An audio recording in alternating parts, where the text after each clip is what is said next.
Hi guys, welcome to another episode of Breaking Barriers, the Mental Health Podcast. I'm Camila. And I'm Lizzie. And we are bringing you another great episode.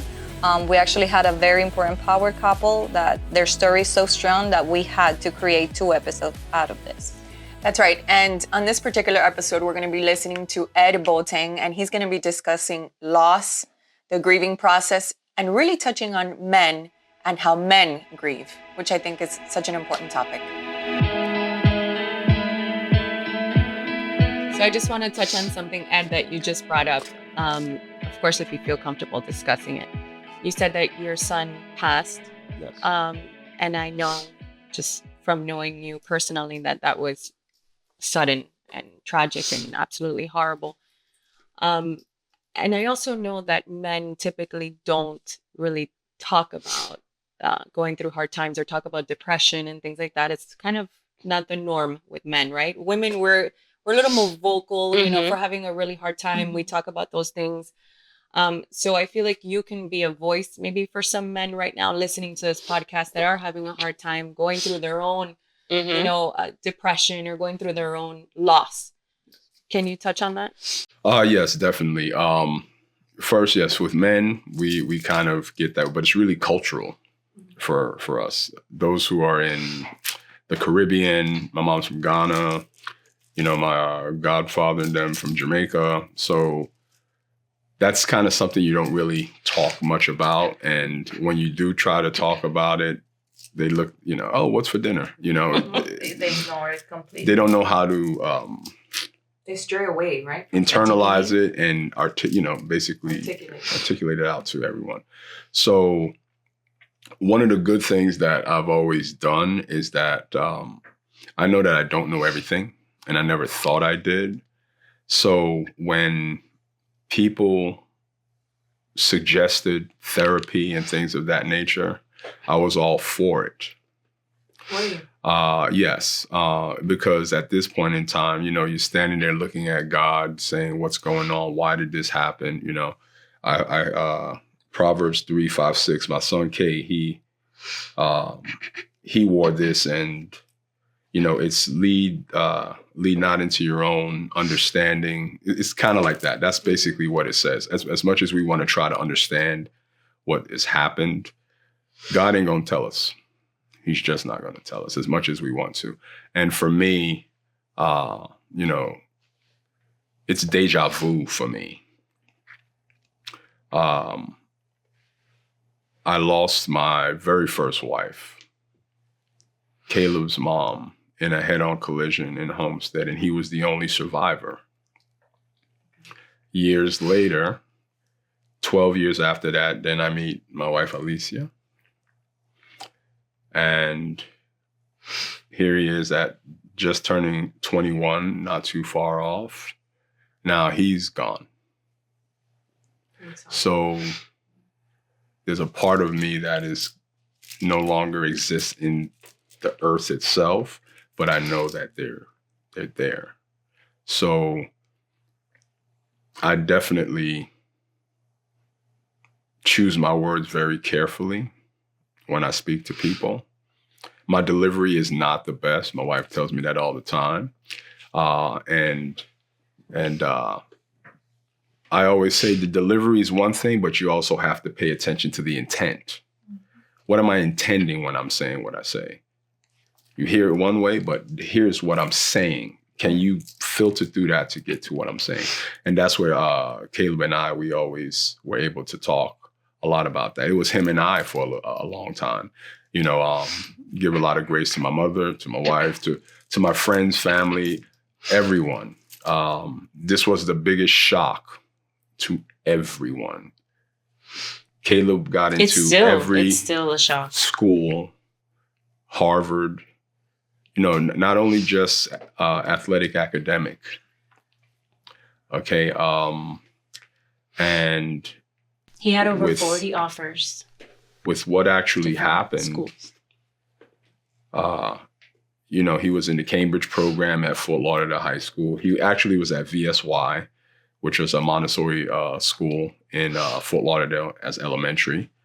Then he went to Sunrise, the gifted program. Then he went to Fort Lauderdale's Cambridge program. He graduated at 17. So he got to school. He actually got into Clemson University first. Clemson, we went to different schools as we went around. And, you know, we got the call late while coming back from Arizona. And the funniest thing was, you know, we were kind of texting under the foot. He's like, Papi, Clemson just said yes. So I texted him back saying, yeah, Papi, just eat that steak right now. Because, hey, congratulations, you know where you're going. And we just, you know, it was a whirlwind for us at that point in time. Moment. Yes, it definitely was. And, you know, throughout the years, you know, I'm never going to know. I always said that, you know, as good as a father I could try to be, when you don't have your mother, it's very difficult. You know, I had my mother, and my mother is very strong. And, you know, a lot of what keeps me moving is because I do look at her and see everything that she had to do.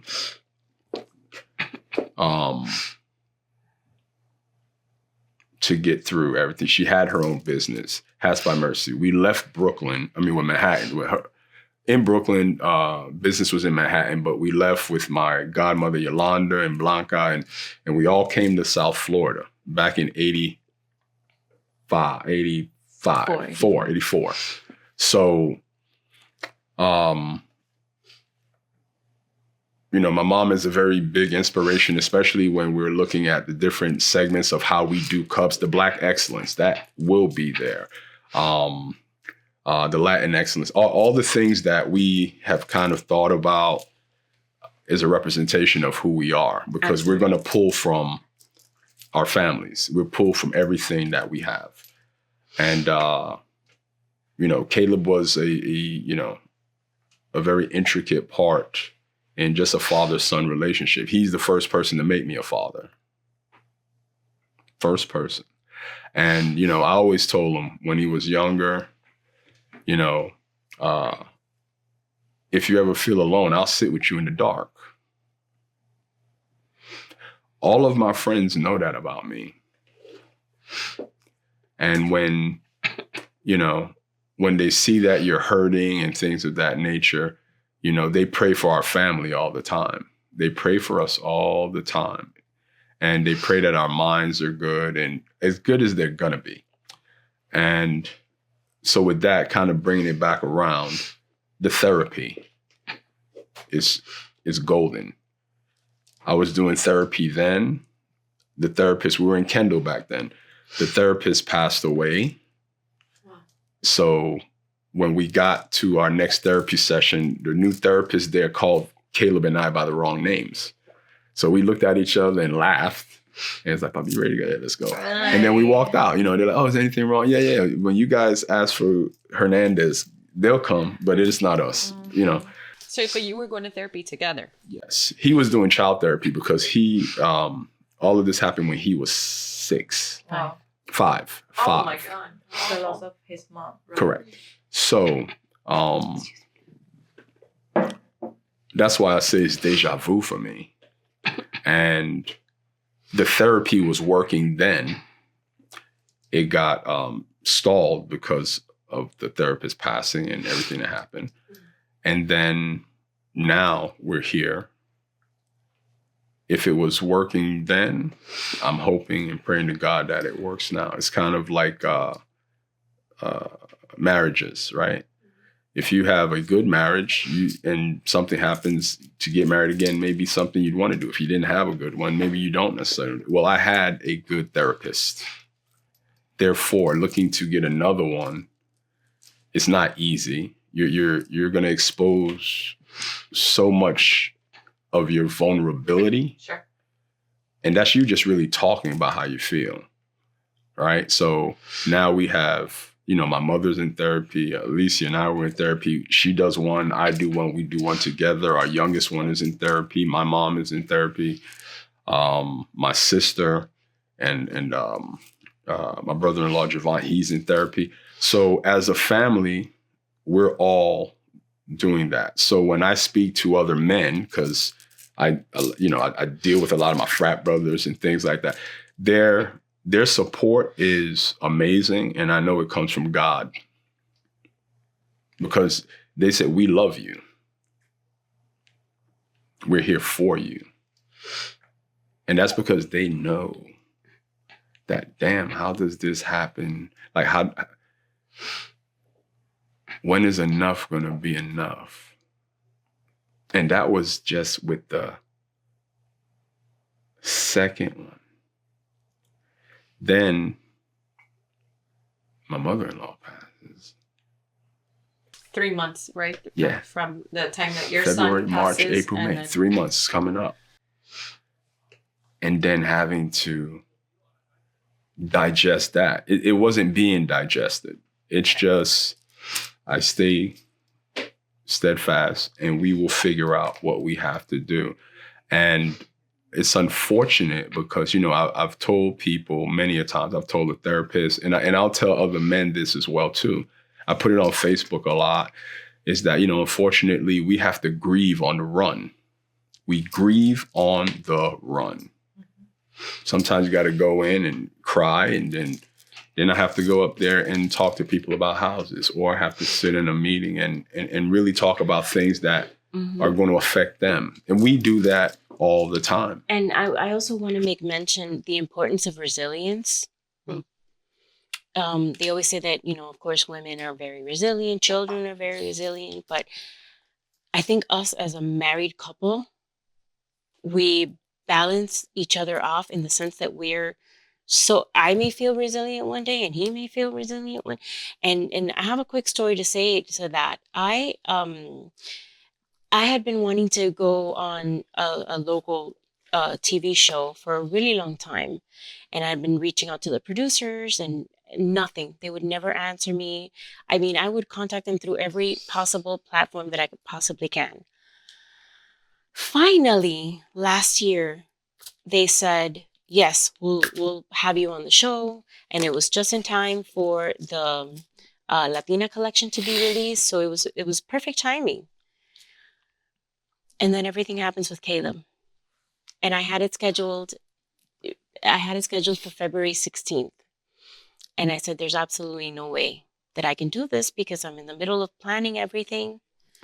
I have family here. There was just no way. I reached out to the producer and I explained to her and I said, listen, I've been wanting to get on the show for 3 years. And I appreciate that you guys finally responded, but is there any way that we can possibly push it back a couple of weeks just to give us a little bit of air so we can put our faces on and show up on TV? They immediately responded and said, yes, absolutely. Take your time. They were very, very accommodating. And so they pushed it back for 3 weeks. And so we had to go on that TV show with our smile on our faces. We were dying. We were literally crying minutes before. But, in the green room, we were crying, we were praying, we were asking God to please give us the strength that we need to show up on TV because this is what we've been asking for. And now he's given it to us. And now we need to prove to him that we can get through this. So we did the show. And the minutes the lights turned off, we went back to crying and we're picking up our stuff and we're literally crying. It was but that is the power of resilience, the power of knowing, the power of having God in our life. And I'm not just saying that I don't want to sound like I'm preaching, but it's just that that's what's helped us. And if it can help anyone out there, just finding their faith, whatever they believe in, if they believe in the universe, then you know what? Focus your faith on the universe and just have a positive mindset and know that you're going to get through it. Mm-hmm. Know that you're going to get through it. And for the men, we have a lot on our shoulders societally, period. So what I would say to other men is just ask God for broader shoulders. Because at the end of the day, we still have a lot of things that we have to take care of. We just have to take care of it. Family being first, but always putting God above it all. So God first, and then we begin going through what we work through. We've certainly had our share of losses in our family, enough to last a lifetime, because after we have Kingston, which is obviously we're a blended family, and he had Caleb from his previous marriage. I have Andy and Macy from my previous marriage, and together we have Kingston, which is 8 years old right now. But after we had Kingston, a year after, I got pregnant again. And my C-section was due March 15th. And on March 5th, we lost the baby. So we literally carried him full term. He was a big baby. He was 10 pounds? 10 pounds. So that was the first start of our losses, having to go through that. Which is awful. I just had a baby, so I can't even imagine what you went through. It is the most painful thing in the entire world. And so, that was the first initial loss. And then, everything else that we've been through. And I always tell him that God puts us through so many challenges. God has put us through enough challenge that most marriages would never survive. Never. They would never. Just because of all the anxiety and all the emotions and everything that comes when you lose one person. Imagine having to go through everything that we've had to go through. So I just want to say thank you so much, because everything that you have said today, your voices are just so incredibly powerful that I know that everything that you have said today is really going to touch the lives of so many people that are listening right now. I want to really reflect for a second on the fact that you were discussing how therapy has been a game changer for you. Yes, it has. When you lost your first wife, it helped you and your son to go through that difficult time. And now again, therapy is what's helping you to get through the loss of your son. I would like to really suggest to anybody listening right now that maybe is having a hard time, talk therapy is amazing. Sometimes just getting it out there, listening, going to a mental health practitioner, a professional that can go and really help you to get that out and reflect and talk. And you can tell me more, but I do think that that's such a game changer, right? Having that talk therapy. It is a very big game changer. To us, it's God's intervention. God always has his hand on us, and that's him having his hand on us, saying, listen, I'm going to direct you there. And it's a journey. It's a journey that you're not going to overcome it, but you will walk with your head higher at times. And at times it'll be a little lower, but you'll know that God is the one who's carrying you at that time. And I want to say first, both of you, thank you for sharing your stories. I think that, believe it or not, your voice, especially coming from you, Ed, listening to your story, I was thinking about my dad. Cuban, also, he lost his sister when he was young. He lost his mother. And then reflecting in our own story, from Cuba going to Spain, then he lost his father. And within a couple of months, he lost his wife. So the father that I see is a very strong man. And I see you both. And I cannot understand, and I respect you and I admire you, because I see you standing tall. And I know that you're doing it for them. And I think that you have a voice that hopefully through the podcast, or maybe you have a higher purpose, a higher calling that you should follow, because I think men need to see the reality, coming from a cultural background or coming just from a personal. Since you were boys, you're like, men are not supposed to cry. Or talk about their feelings. Correct. But that the combination with therapy, your faith, I think that you need to hold on to anything that's going to help you keep going and make a difference, because you could have had other choices. Your marriage could have fallen down and broken down. You could have isolated yourself. You could have gone through a very, very dark route, but you chose to thrive through. So I think that you should use that and bring more light to other people's life that are going through it. Because quite frankly, when I lost my mom, I got very angry at God. And I was coming from a nun school in Spain. So faith, like God was, Christianity was coming, is being forced into mine. But when that happened, I got angry. It's the normal grieving process. As I study psychiatry now, the grieving process, therapy, as I meet people, I see a purpose for me, which is this what that we are doing right here. Is opening up, being vulnerable. Because believe me, there's no higher gratification than seeing that you're making a difference in someone's life. And I think you both, with what you're doing in your business, even as a realtor, you can change someone's life. I always tell people that they ask, how are you doing? I use the word lifing because that's life, right? He even made shirts. I made a shirt that said, how are you doing? Life. Because people always, when people see, when people know us and they see us, when they look at you, it's like, it's like they don't know how to we're approach feeling us. for you, right? They don't know how to approach us. I always let them know, so how are you doing? And I've done this from the beginning. It's not one day at a time for me. That was the last time. It's 1 hour at a time. Well, literally. And keeping my list. I'm a list person. So as I can get my things off, because my mind has to move onto what my list is doing. And the first thing on my list and the last thing on my list is thank God. And the last thing on the list is to God be the glory.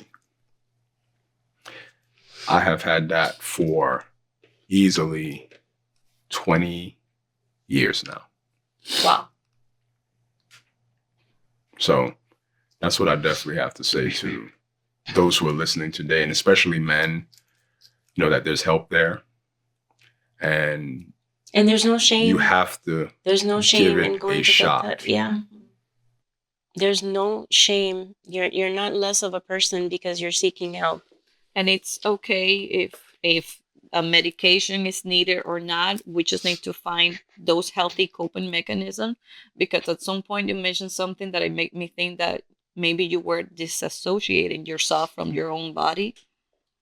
Like you just separate yourself so you don't feel the pain, maybe, or even you repress those feelings for whatever reason. But I think everybody, men and women, we need to go through it.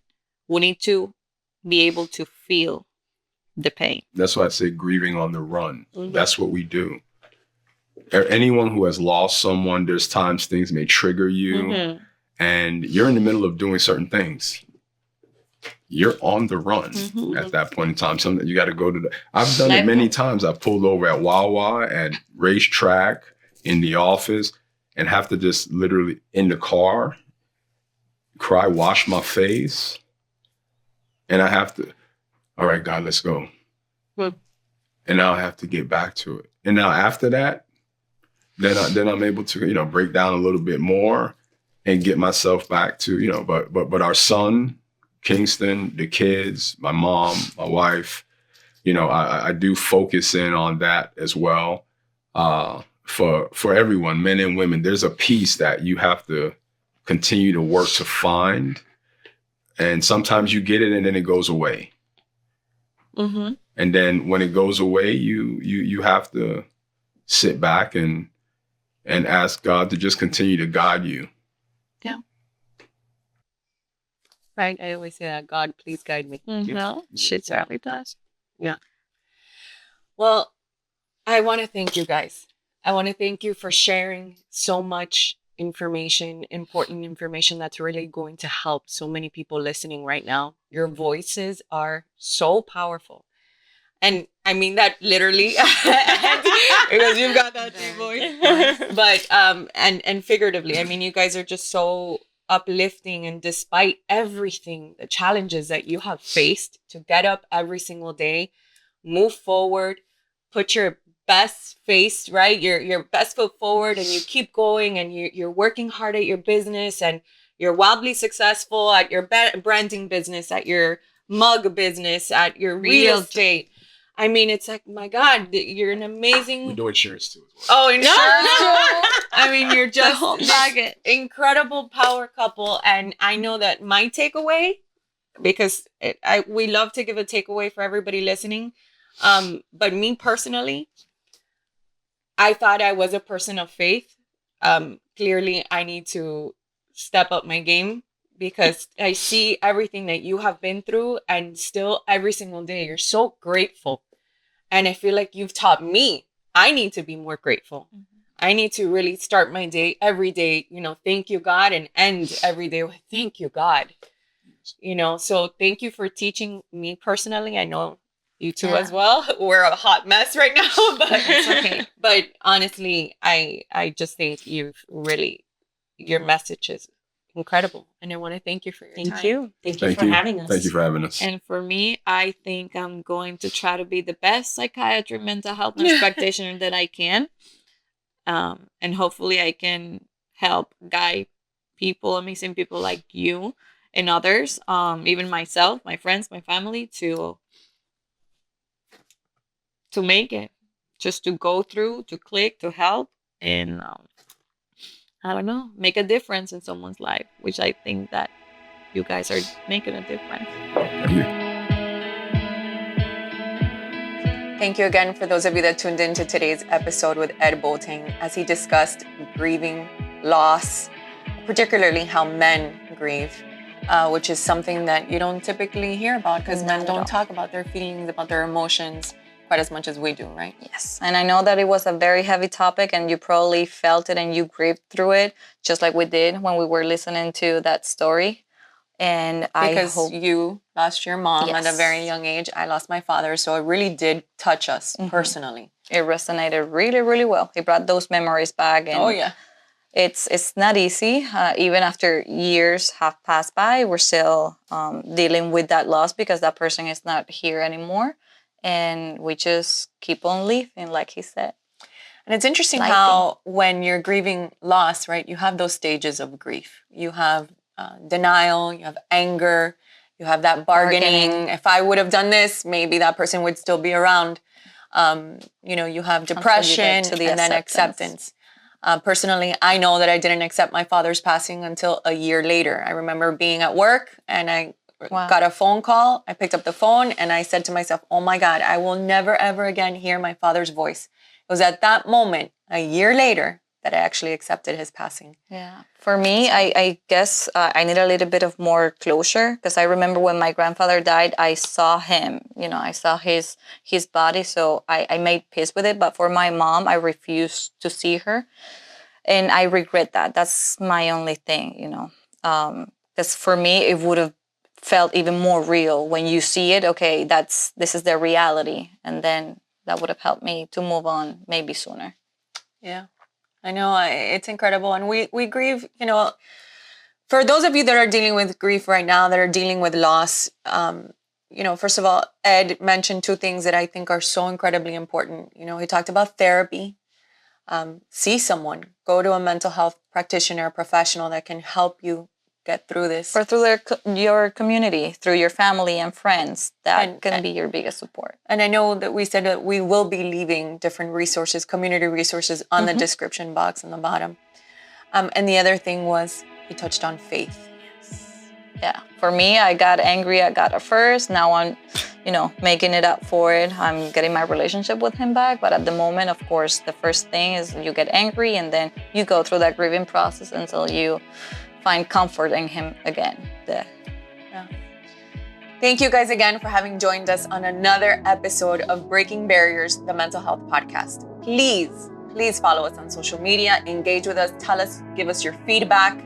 Our social media on Instagram is Breaking Barriers, the Mental Health Podcast. And we want to thank you, and please tune in for next time. Until next time.